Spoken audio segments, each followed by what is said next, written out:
She laughed for the cameras like the queen of an untouchable empire. Dior dress, diamond rings, hashtag girlboss. They called her the power goddess of New York's elite. But they didn't know one thing: everything she owned: the mansion, the yacht, the $75 million company shares all stood on quicksand I had carefully laid, and today, in front of 312 reporters, I needed just one email, one signature, one sentence, and everything she had would burn to ash on live television. My name is Harper Ellis, and until 3 weeks ago, I believed loyalty meant something in the glass towers of Manhattan. 32 years old, head of finance at Astoria Dynamics. I'd spent 7 years climbing from junior analyst to managing $75 million in development funds. Richard Kincaid had been my mentor, the CEO who saw potential in a scrappy kid from Queens when everyone else saw another replaceable MBA graduate. But that Tuesday morning at 9:30 sharp, everything changed. I was reviewing quarterly projections in Conference Room A when she walked in. Serena Kincaid didn't just enter rooms, she conquered them. Hermes blazer, Louboutin heels clicking against marble like a countdown to execution. The entire finance team went silent. She wasn't supposed to be here. She never came to our floor. "Don't stop on my account," she said, voice dripping honey over broken glass. "I'm just here to observe how my husband's protégé handles our money. Our money, not the company's, ours." I continued my presentation, keeping my voice steady as I outlined the renewable energy initiative we'd been developing for 18 months. Slides full of data, projections, risk assessments, everything bulletproof, or so I thought. "Stop." Serena raised one manicured finger. "This is what you've been working on. This is your grand vision for $75 million. The room held its breath. 23 people, and not one dared move. "These projections," she continued, walking slowly around the conference table like a predator circling prey, "are amateur hour. Any first-year analyst could see the gaps. The assumptions are laughable, the risk models incomplete." My hands stayed flat on the table, no trembling, no flinching. "If you have specific concerns, Mrs. Kincaid, I'd be happy to address them." She laughed, not the polite laugh of boardrooms, but something raw and cruel. "Specific concerns. My specific concern is that Richard has entrusted the future of this company to someone who clearly got their position through charm rather than competence."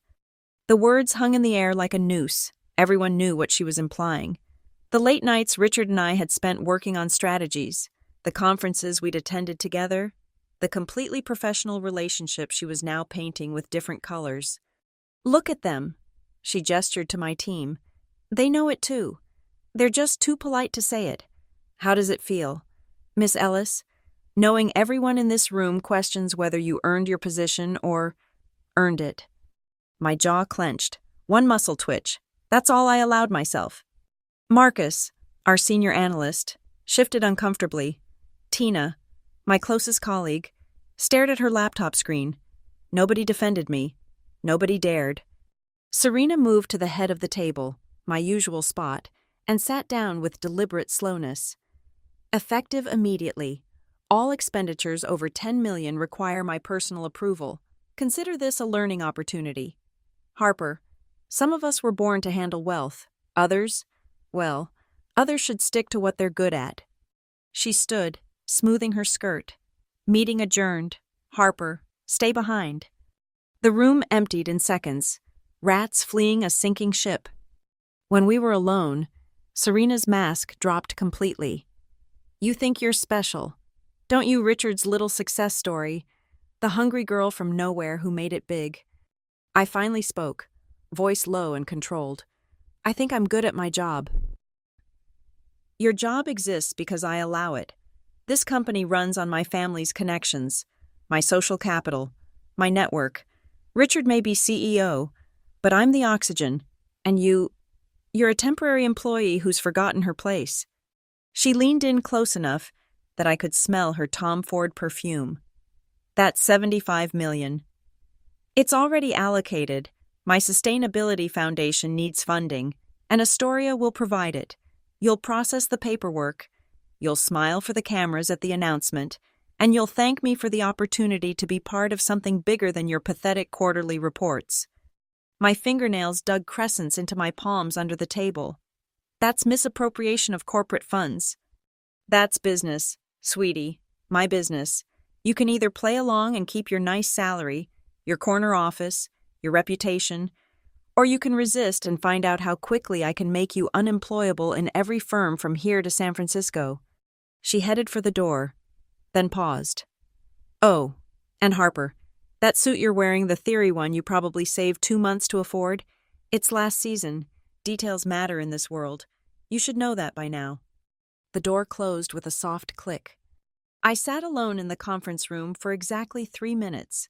3 minutes to let the rage crystallize into something harder, sharper, more useful than anger. She thought I was nothing, a pawn, a small person she could humiliate and discard. She was wrong. I opened my laptop and typed a single command into our system terminal. A screen of code appeared, the architecture I'd built, the security protocols I'd designed, the authentication system that processed every major transaction in this company. My system, my rules, my game. Serena Kincaid had just made the worst mistake of her privileged life. She'd declared war on someone who had nothing left to lose and everything to prove. And unlike her, I didn't need designer suits or family connections to destroy someone. All I needed was patience, precision, and the right pressure point. The hunt had begun. The revelation came 3 days later, courtesy of Tina Martinez and 2 bottles of wine at her Brooklyn apartment. Harper, you need to see this. She pushed her laptop across her coffee table, past the takeout containers and crumpled tissues. Tina had been crying, not unusual these days. Half the finance team was updating their resumes after Serena's performance. On the screen was an internal memo, accidentally CC'd to Tina by our CFO Daniel Morrison's assistant. The subject line read, Project Renaissance, Confidential Fund Restructuring. I read it twice, then a third time, each pass making my blood run colder. They're moving the entire Renewable Development Fund, Tina whispered, as if Serena might hear us from her Upper East Side penthouse. $75 million. Harper, they're calling it a sustainability initiative, but look at the allocation structure. The numbers told a story of elegant theft. 3 shell organizations, all registered in Delaware within the past month, each with boards populated by Serena's charity friends, her Pilates instructor, her personal stylist, people who would rubber stamp anything for a taste of high society. The Kincaid Family Foundation gets $40 million, I read aloud. Environmental consulting fees, $15 million. Administrative costs, $12 million. Actual sustainable development projects, $8 million. It's genius, Tina said bitterly. Legal enough to pass audit if nobody looks too closely. Corrupt enough to fund their lifestyle for the next decade.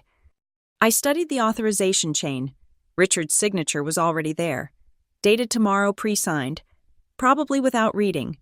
Daniel Morrison had approved the accounting structure. 3 board members had given preliminary consent. But there was one signature missing. One approval that would make it all legitimate. Mine. They need you, Tina said, following my gaze. The fund technically falls under your department, without your verification. The transfer triggers an automatic review. With it, she shrugged. It's just another executive decision. So I refuse to sign. Then you're fired for insubordination. They put in someone who will sign, and the transfer happens anyway. Plus, Serena destroys your career. You know she wasn't bluffing about that. I stood up, pacing Tina's small living room. 6 steps to the window, 6 steps back. Outside. Brooklyn sprawled under a gray March sky, indifferent to the crime being plotted in Manhattan's towers. There's something else, Tina said quietly. I did some digging after the meeting. That software system you built, the one that handles all our major transactions. What about it? Did you ever actually transfer the intellectual property rights to Astoria? I stopped pacing. What do you mean? I pulled the contracts. You built that system as an independent contractor before Richard hired you full-time. The company uses it under a licensing agreement, but the core code, the authentication protocols, Harper, you still own them. The room seemed to shift, like the moment when a chess player suddenly sees checkmate 7 moves ahead. You're telling me, I said slowly, that every transaction over $10 million in this company requires authentication from software that I personally own. Not just that, Tina pulled up another document. Look at Section 47, subsection 12 of the user agreement. It's buried in technical jargon, but essentially it says that any transaction flagged as high risk by the system requires additional verification from the, and I quote, original logic architect. That's me.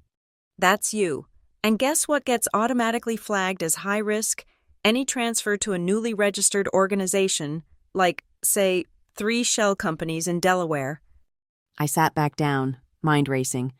They don't know. How could they? Richard barely reads his emails, let alone technical documentation. Serena thinks technology is beneath her. Daniel Morrison can barely operate Excel. And the legal team that approved this, Tina laughed. They were more concerned about liability insurance than authentication protocols. But eventually they'll figure it out, when the transfer fails. Will it fail? Tina interrupted. Or will you make them think it's processing normally, right up until the moment it doesn't? I looked at my friend quiet, careful Tina who'd never broken a rule in her life, and saw something I recognized. The same rage that had been building in me since Serena's humiliation. The same hunger for justice in a system designed to protect the corrupt. This is dangerous, I said. So is letting them steal $75 million while we watch. I'd need help, someone who understands the legal implications, someone inside the system but outside Serena's circle. Tina smiled for the first time in days. Carl Brennan. Of course, Carl from legal. 20-year veteran. Passed over for promotion 3 times because he refused to play politics. Serena had publicly dressed him down last year for questioning one of her charity allocations. He'd been counting days to retirement ever since. You think he'd risk it? I think, Tina said, refilling our wine glasses, that Carl Brennan has been waiting 30 years for a chance to matter, just like us. I pulled out my phone and scrolled to Carl's contact. My thumb hovered over the call button. Once I made this call, there was no going back. I'd either destroy Serena Kincaid or she'd destroy me. There would be no middle ground, no peaceful resolution, no forgiveness. But then I remembered her words. Some of us were born to handle wealth. I pressed call. Carl answered on the second ring. Harper, it's 9:40 at night. This better be important. Carl, it's about the $75 million transfer. I need to show you something about the authentication protocols. A long pause. Then, I've been wondering when someone would notice that. Your place or mine? Neutral ground. The diner on 42nd Street. 1 hour. Harper, Carl said, his voice carrying the weight of experience. Are you sure you want to pull this thread once it starts unraveling? It's already unraveling. Carl, the question is whether Serena gets tangled in it or we do. Another pause. 1 hour. Bring everything. I hung up and looked at Tina. You can still walk away. This isn't your fight. The hell it isn't, she said. Serena made it my fight when she humiliated my best friend in front of my entire team. Besides, she pulled up another screen. I've been tracking irregular transfers from the company for 6 months. This isn't her first theft, just her biggest. The invisible hand that had been controlling Astoria's finances was about to learn what happened when you squeeze too hard. The pawns were about to become queens. The diner on 42nd Street hadn't changed since the 80s red vinyl booths, flickering neon, coffee that could strip paint. Carl Brennan was already there when I arrived, hunched over a laptop in the corner booth, looking every inch the corporate lawyer who'd given up caring about appearances. 20 years, he said without preamble as I slid in across from him. 20 years of watching the Kincaids and their ilk treat this company like a personal piggy bank.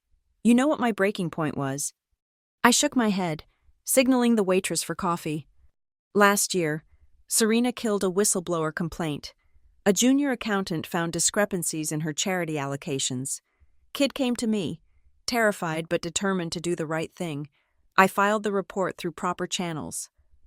Carl's jaw tightened. Serena had the kid fired for performance issues within a week. Blackballed him across the industry. He drives Uber now. What happened to the report? Vanished. Like it never existed. That's when I started keeping my own records. He turned his laptop toward me. Every questionable transaction, every buried audit, every convenient resignation. 3 years of evidence that I couldn't use because I didn't have the smoking gun. Until now. Carl pulled up a document. I've been reviewing your software licensing agreement all evening. It's brilliant. Harper. Maybe accidentally brilliant, but brilliant nonetheless. How so? You created what we call a golden key provision. It's buried in subsection after subsection of technical specifications, but essentially, you maintain override authority on all critical transactions. The board approved it because they thought they were signing off on standard security protocols. Tina arrived then, shaking rain from her umbrella. Sorry, the subway was a nightmare. She pulled out a tablet. I've mapped the entire money flow. Want to see something interesting? The screen showed a web of transactions dating back 2 years. Serena's name wasn't on any of them directly, but the pattern was clear: money flowing out through consulting fees, returning through donations, disappearing into renovation costs for properties the company didn't own. She's been doing this all along, I breathed. The $75 million isn't a one-time theft. It's the culmination. The grand finale, Carl corrected. With that much money, she and Richard could disappear if things went south. Set up in Switzerland, maybe Monaco, live off the interest while Astoria burns. So we stopped them. Carl leaned back, studying me. You understand what you're proposing. This isn't just about blocking a transaction. We'd be exposing years of fraud. Richard goes down too. Not just Serena. The company stock tanks, people lose jobs, retirement funds evaporate. Or we let them steal $75 million and the company collapses anyway. Just slower. Fair point. Carl pulled out a legal pad. The old-fashioned kind. Here's what we need to make this work legally. First, we document everything, every communication, every transaction, every piece of evidence, build an airtight trail that even Serena's lawyers can't dispute. Second, Tina added, we need to control the narrative. If this comes out wrong, Serena spins it as a technical glitch or a disgruntled employee's sabotage. And third, I said, we need to make it public in a way she can't contain. No closed-door board meetings where deals get made. It has to be explosive, visible, undeniable. Carl smiled, the expression transforming his tired face. You're thinking about the investor conference. 3 weeks away, every major shareholder, financial journalists, industry analysts. Serena's planning to announce the sustainability fund there. She's already sent save the dates to media contacts. 312 confirmed attendees as of yesterday, Tina confirmed, checking her phone, including Rebecca Walsh from the Wall Street Journal. She's been investigating corporate fraud for 15 years. So we let Serena build her stage, Carl said slowly. Invite her audience, shine her spotlight. And then we show them what's really happening when she tries to transfer the money live. I finished. Carl started writing, his legal mind already working through the implications. We'll need safeguards, legal protections for all of us. Whistleblower documentation filed with the SEC, sealed but ready. Evidence packets prepared for distribution. I can modify the authentication system, I said, not to commit fraud, but to require additional verification for suspicious transactions. Completely legal, completely within my rights as the license holder. What kind of verification? Tina asked. The kind that displays the real destination of funds, the kind that shows the shell company connections, the kind that makes it impossible to hide what's really happening. Carl looked up from his notes. You realize she'll destroy you for this, even if we win, even if she goes to prison. Serena Kincaid will spend every remaining cent of her fortune making sure you never work in finance again. She already promised to do that, I reminded him. At least this way. She pays a price too. We spent the next 3 hours in that diner, mapping out every detail.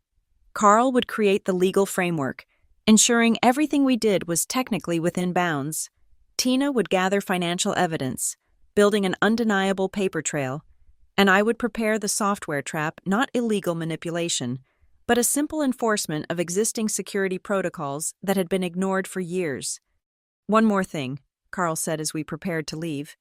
We need insurance. Something that ensures the truth comes out even if Serena tries to bury it. What kind of insurance? He smiled, pulling out an old business card. Rebecca Wall shows me a favor. 15 years ago, I leaked her information about a pharmaceutical scandal, made her career. I think it's time to call in that debt. You want to bring in a journalist. Not bring in, not yet, but feed her enough to make her curious. Let her start her own investigation. That way, when everything explodes at the conference, she's ready with the full story. Serena can't buy or bury everyone. I looked at my two conspirators, Carl with his rumpled suit and decades of suppressed anger, Tina with her quiet determination and meticulous records. 3 corporate nobodies about to take on New York royalty. Once we start this, there's no stopping, I said. We're betting everything. I'm 63 years old, Carl replied. My wife died 2 years ago. My kids live across the country, and my idea of excitement is completing the Sunday crossword. I've got nothing to lose except the chance to finally do something that matters. And I'm tired of being stepped on, Tina added. Tired of watching the worst people win because the rest of us are too scared to fight back. I raised my coffee cup, the fluorescent lights making the cheap ceramic gleam. To burning it all down. To controlled burns, Carl corrected, ever the lawyer. The kind that clear out the dead wood so something better can grow. We clinked cups. 3 unlikely arsonists planning to set fire to $75 million in corruption. Serena Kincaid thought she held all the cards. She was about to learn that in the digital age, the house always belonged to whoever controlled the code. The launch of Astoria Forward was pure Serena Kincaid, excessive, orchestrated, and designed to make her the center of the universe. She'd rented the Rainbow Room, 65 floors above Manhattan, with its Art Deco glamour and 360-degree views of the city. The invitation list read like a Forbes power-ranking hedge fund managers, tech CEOs, 3 senators, and enough media to guarantee wall-to-wall coverage. I stood at the edge of the crowd in my one good cocktail dress, black, understated, invisible, watching Serena work the room. She wore custom Valentino, emerald green to match the sustainability theme, diamonds catching the light like small explosions. Richard trailed behind her, shaking hands and looking increasingly uncomfortable as his wife's show progressed. Ladies and gentlemen, Serena's voice rang out as she took the stage, the Manhattan skyline glittering behind her. Tonight marks a revolutionary moment for Astoria dynamics. We're not just talking about profit anymore, we're talking about purpose. The crowd applauded. I sipped my champagne and waited. For too long, corporations have treated environmental responsibility as an afterthought, a PR move, a box to check. She paused for effect, those acting classes from her 20s finally paying off. But Astoria Forward changes everything. $75 million dedicated to sustainable innovation, real money, real change, real leadership. More applause. Someone shouted, "Brava!" Probably one of her Hamptons friends. Some people. Serena's eyes found me in the crowd, a predator marking prey. Think small. They see quarterly reports, risk assessments, the same tired metrics that have kept American business stagnant for decades. But true visionaries, true leaders, see beyond the spreadsheet. A few people turned to look at me. The financial press knew who I was, knew my role in the company. The snub was as subtle as a sledgehammer. Tina appeared at my elbow, phone in hand. She's really going for it, she whispered. Let her. The higher the climb, the more spectacular the fall. Tina showed me her screen. Carl just confirmed. Rebecca Walsh is here, third row. She's been recording everything. On stage, Serena was building to her crescendo, which is why I'm personally overseeing this initiative, not through committees or bureaucracy, but through direct action. The old guard of corporate finance, the penny pinchers and naysayers, they don't understand what we're building here. The old guard, someone behind me muttered. She means you, Harper. I turned to find Daniel Morrison, our CFO, sweating despite the air conditioning. Daniel, enjoying the show. She's out of control, he said quietly, then louder. I mean, she's really taking charge, isn't she? Oh, she's definitely taking something. His face flushed. I don't know what you mean. Sure you don't. I smiled pleasantly. Tell me, when you signed off on those Delaware shell companies, did you actually read the incorporation documents? Or did Serena just tell you where to sign? Daniel's champagne glass trembled. I should go. You should. But first, a word of advice when this goes south, and it will. Make sure you have documentation showing you were just following orders. Prosecutors love a cooperative witness. He practically ran away. On stage, Serena was introducing a video presentation smiling children in green fields, solar panels, wind turbines, the usual greenwashing propaganda. But I noticed something the crowd didn't, her phone buzzing repeatedly on the podium. She glanced at it, frowned, then continued smiling. Technical difficulties with the fund transfer, Tina murmured, reading her tablet. The system's requesting additional authentication. She's getting worried. Not worried enough. She still thinks it's a glitch. The video ended with Astoria's logo transforming into a green leaf. Serena returned to the microphone. Now, I know some of you are wondering about the specifics. How do we ensure this money goes where it's promised? How do we maintain transparency while moving at the speed of innovation? Great questions, someone called out, Rebecca Walsh. Her voice carried the skepticism of a career spent exposing corporate lies. Serena's smile tightened. Accountability is built into our process. Every dollar tracked, every investment verified. In fact, our head of finance is here tonight. Harper Ellis. Would you mind joining me on stage? The crowd parted like the Red Sea. Every eye in the room turned to me. This wasn't in her script.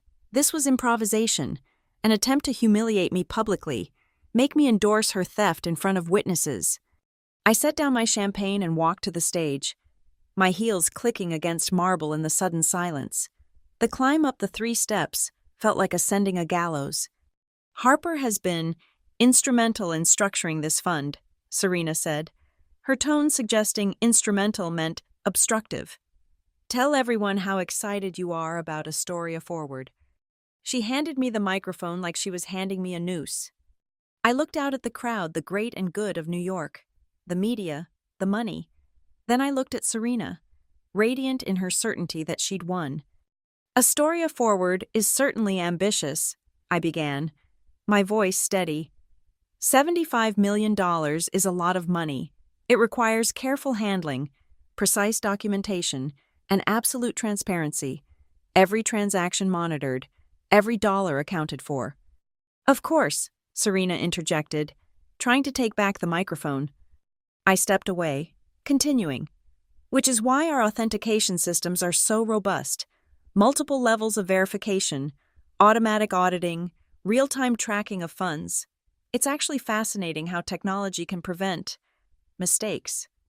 Thank you, Harper. For instance, I raised my voice slightly, any transfer to newly created entities triggers additional scrutiny. Shell companies, especially those registered in Delaware within the past 90 days, require special authorization. It's a safeguard against fraud. The room had gone very quiet. Rebecca Walsh was typing furiously on her phone. Serena's face had turned pale beneath her foundation. How wonderful! Technical details. I'm sure everyone's fascinated. She finally grabbed the microphone. Let's move on to the reception. Enjoy the evening, everyone. Music swelled, but the spell was broken. Small groups formed, whispering. Several journalists approached me as I left the stage, but I waved them off. Serena caught my arm near the elevator, her nails digging in through fabric. What did you just do? My job, explaining our financial safeguards to stakeholders, transparency. Remember, you stupid little, she caught herself, noticing observers. You have no idea what you're playing with. Neither do you, I pulled free. But you're about to learn. Her phone rang. She answered, her face cycling through confusion, anger, and then something approaching fear. What do you mean the transfer's blocked? Override it. I don't care what the system says. Get Daniel. I left her there, screaming into her phone while 300 of New York's elite pretended not to notice. In the elevator down, Tina texted me. She's calling emergency meetings with tech support. They can't figure out why the system won't process. Daniel's having a meltdown.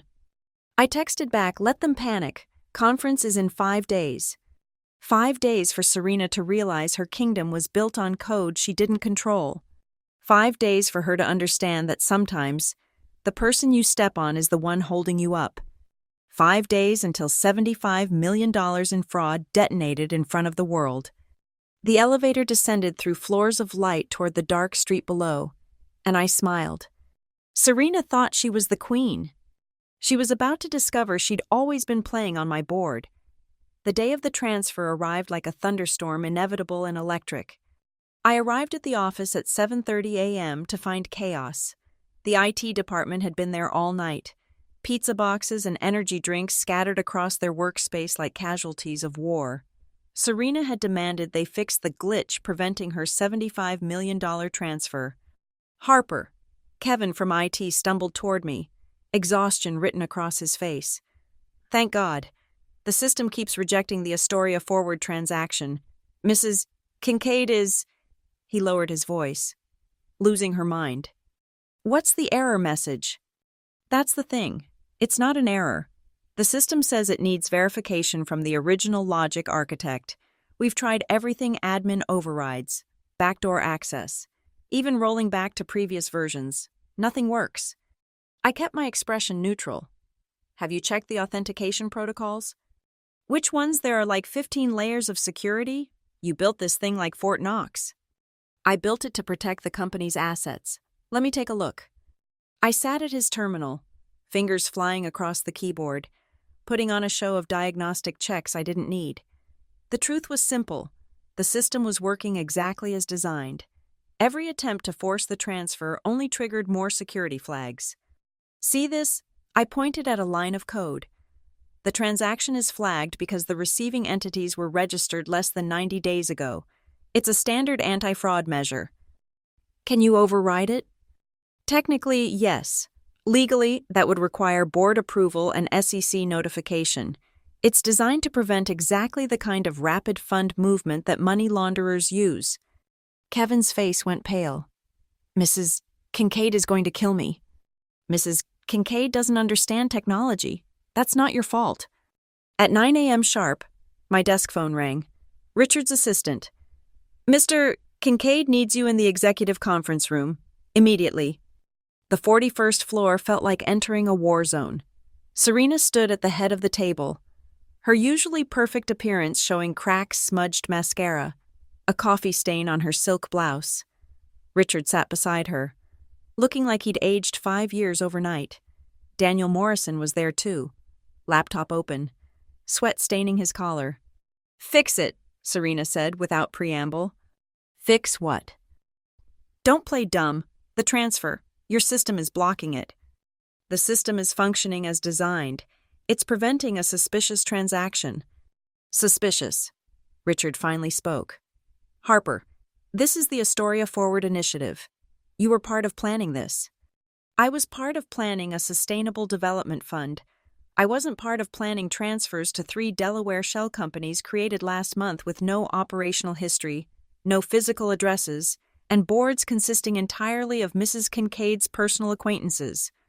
The room went silent. How dare you? Serena whispered. I'm stating facts. The system flagged these as high-risk transfers. That's what it's supposed to do. Then unflag them. I can't without cause. That would be a breach of fiduciary duty. Serena slammed her hand on the table. You work for this company.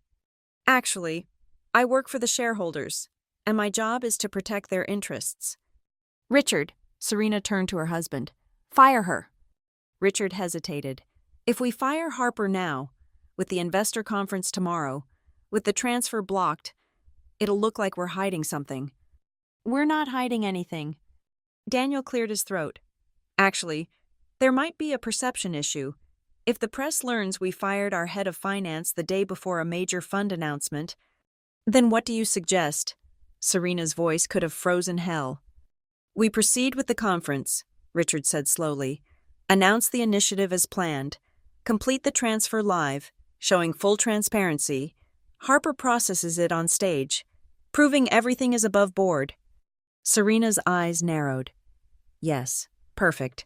Harper will process the transfer publicly. Show everyone there's nothing suspicious about it. They all looked at me. Of course, I said. Full transparency. The system will display all transaction details on the main screen, account numbers, recipient information, ownership structures. Everyone will see exactly where the money is going. Daniel went paler. All details. That's what transparency means, Daniel. Serena stood. Fine. Tomorrow, 10 a.m., you'll process the transfer on stage. And Harper, if you sabotage this, I'll sue you into oblivion. You'll lose everything: your career, your savings, your reputation. I'll make sure you never work anywhere again. Understood. Get out. I left the conference room and took the elevator down to my office. Tina was waiting. They want me to do it live, I told her. On stage? In front of everyone. They're insane. They're desperate. They think if I refuse publicly, they can spin it as insubordination. If I comply, they get their money. And if you expose them, then we better hope Carl's legal protections hold. My phone buzzed. A text from Carl. Walsh is ready. She has everything. Whatever happens tomorrow, the story will run. I sat at my desk and pulled up the authentication system one more time. Tomorrow, I would stand on stage in front of 312 people and enter a simple command. The system would do exactly what it was programmed to do: display the truth. The irony was perfect. Serena had demanded transparency. She was about to get it. I looked out my window at the city below. All those lives continuing unaware that tomorrow, $75 million in fraud would detonate in real time. The Queen would fall. The kingdom would shake, and a girl from Queens that nobody was supposed to notice would light the match. My phone rang. Kevin from IT. Harper, Mrs. Kincaid is demanding we disable all security protocols for tomorrow. Tell her that would require a complete system shutdown. No transactions could process for 48 hours. She said she doesn't care. Then remind her that would include payroll. 20,000 employees not getting paid. See how that plays in the media. I hung up and opened my laptop. One more night to ensure everything was perfect. One more night before Serena Kincaid learned that in the digital age, code was law. And I had written the Constitution. The email went out at 3:17 a.m., while Serena was sleeping in her $8,000 sheets and dreaming of her empire. I'd spent 6 hours crafting it, every word chosen with surgical precision.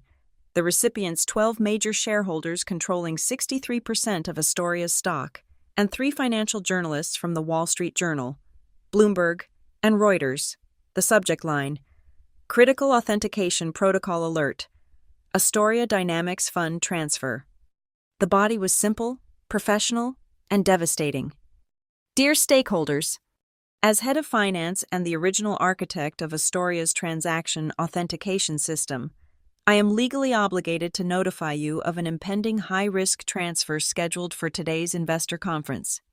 The 75 LIM allocation designated for Astoria Forward has been flagged by our security protocols due to the following concerns.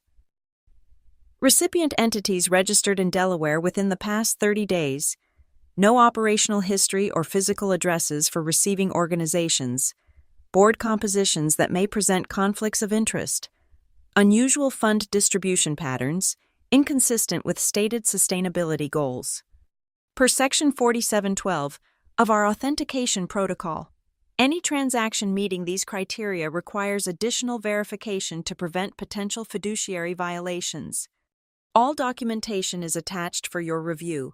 The transfer will be processed live at today's conference, with full transparency as requested by Mrs. Serena Kincaid. This notification is sent in accordance with my contractual obligations to protect shareholder interests.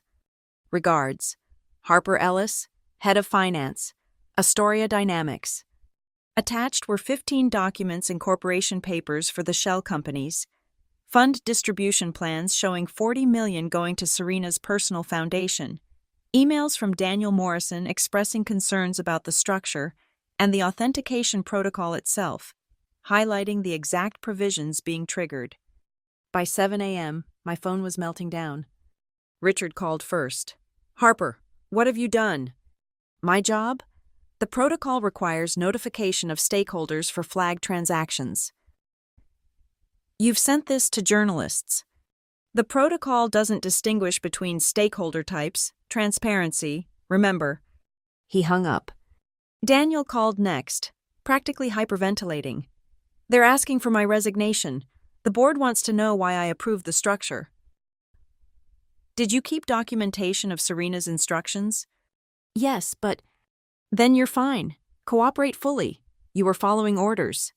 Serena didn't call. She was smarter than that. Everything she said would be recorded, potentially used as evidence. Instead, she sent a text. "You're dead to me."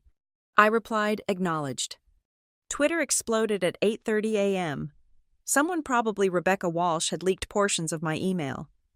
#AstoriaGate was trending within an hour.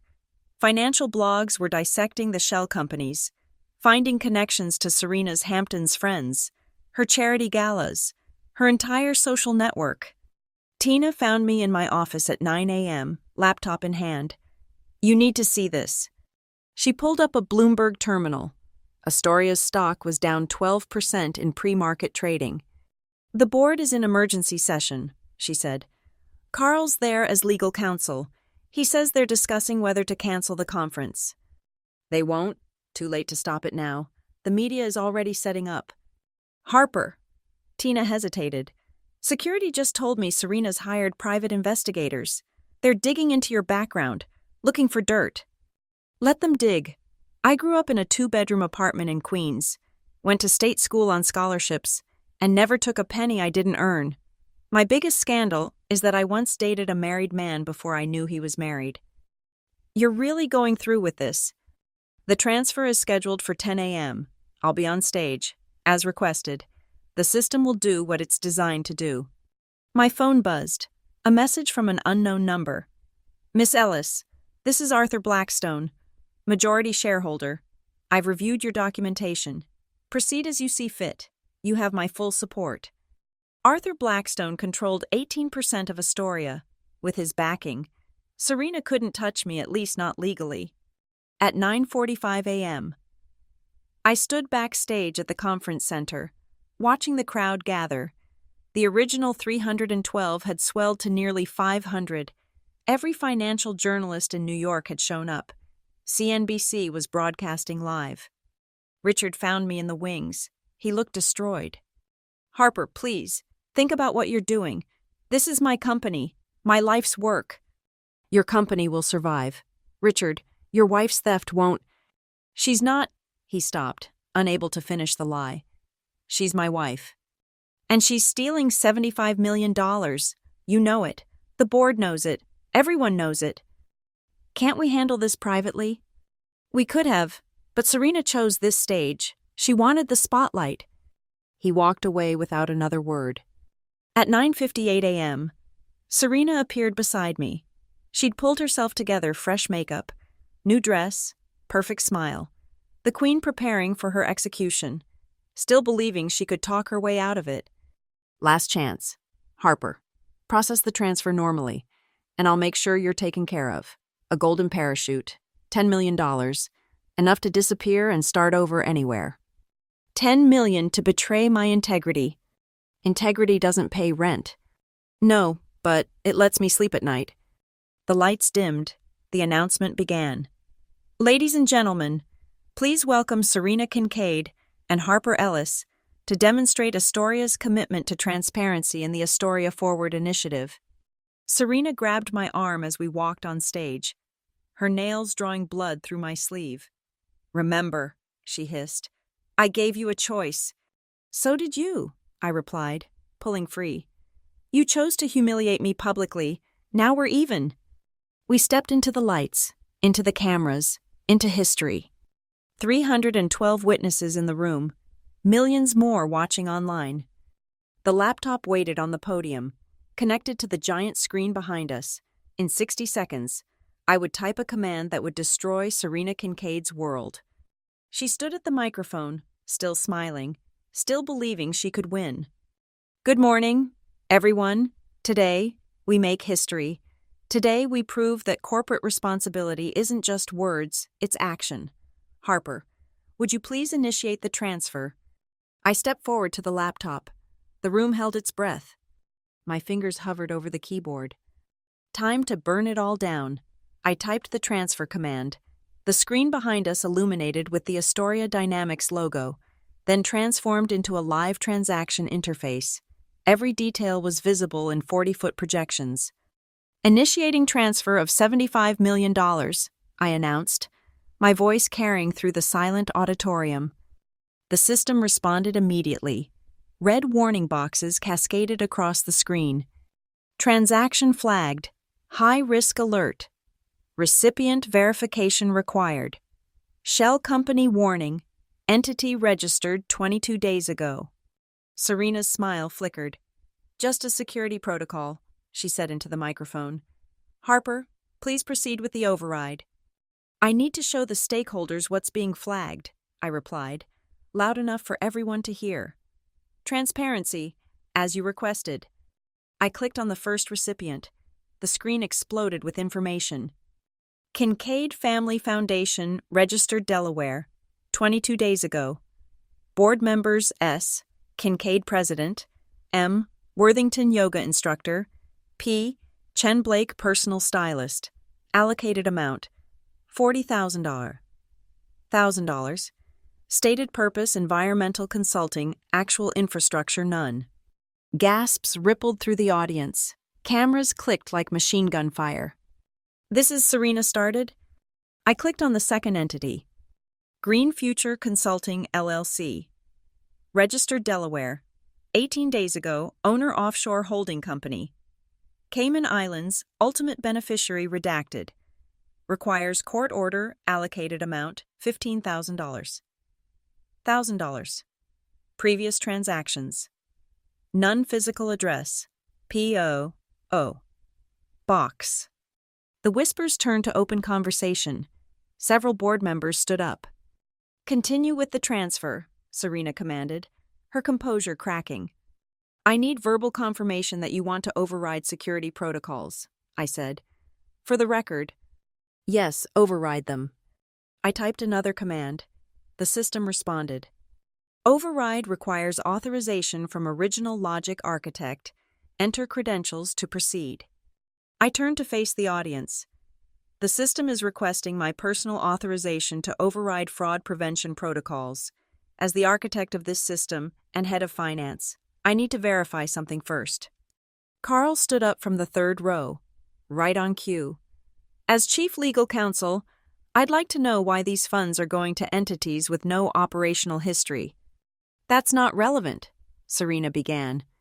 "It's completely relevant," Arthur Blackstone interrupted from the front row. "Mrs. Kincaid, can you explain why $40 million of company funds are being transferred to your personal foundation?" "It's for sustainability initiatives." "Then why?" Rebecca Walsh called out, journalist credentials swinging from her neck. "Do the incorporation documents list the foundation's purpose as general charitable activities at the president's discretion?" Serena grabbed the microphone from its stand. "This is a coordinated attack. Harper Ellis has manipulated the system to—" The screen changed. I hadn't touched anything. But Carl had submitted documents to the SEC that morning, and their automated filing system had just published them. The confirmation appeared on screen. SEC whistleblower complaint filed. Reference MAO, 2024 NYC 7839. Subject: misappropriation of corporate funds. Company: Astoria Dynamics. Amount in question: $75,000. Status: under investigation. The room erupted. Board members were on their phones. Journalists pushed forward.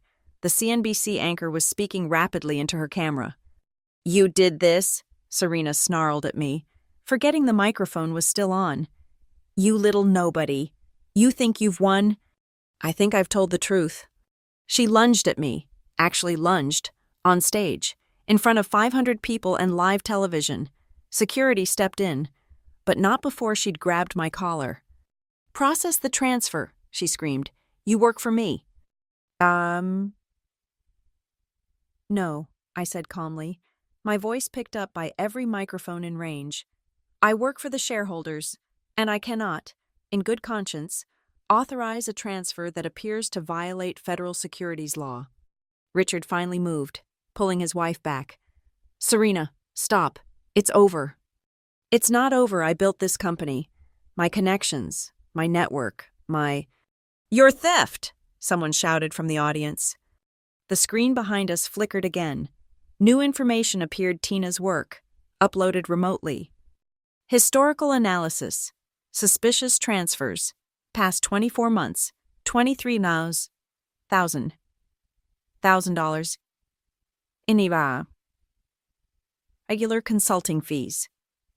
Recipient overlap with current shell companies, 78%. Funds traced to personal expenditures, 8.3 M confirmed. "Turn it off," Serena screamed. "Turn it off." But I stepped back from the laptop, hands raised. "I'm not touching anything. The system is in audit mode. It's automatically displaying all relevant information for stakeholder review." It was beautiful, in a terrible way. Every second, more data appeared. Wire transfers to art dealers. Payments to interior designers for properties Astoria didn't own. A yacht rental company in Monaco. Arthur Blackstone stood up. "I motion for an emergency board vote.